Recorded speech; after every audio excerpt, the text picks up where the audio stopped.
Darcy jump করো। ও ঠিক আছে তো?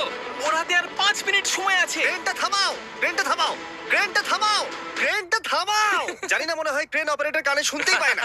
তোমাকে লেজারগুলো পার করতে হবে। এই ফ্লোরটা এখনো পর্যন্ত সব থেকে কঠিন। ডার্সিকে এই লেজারগুলোকে পার করতে হবে, আর যদিও ভুল করে লেজার টাচ করে ফেলে, ওর সমস্ত টাকা বিস্ফোরণে তৎক্ষণাৎ উড়ে যাবে। এটা আমি কিভাবে করব? এখানে তো অনেক লেজার আছে। যতক্ষণ ও লেজারগুলোকে পার করছে, আমি আপনাদের টি মোবাইল সম্পর্কে বলছি, আমার নতুন ওয়্যারলেস পার্টনার আরে ম্যাক। কি? তুমি নিশ্চয়ই জানো টি মোবাইলের কভারেজ কতটা?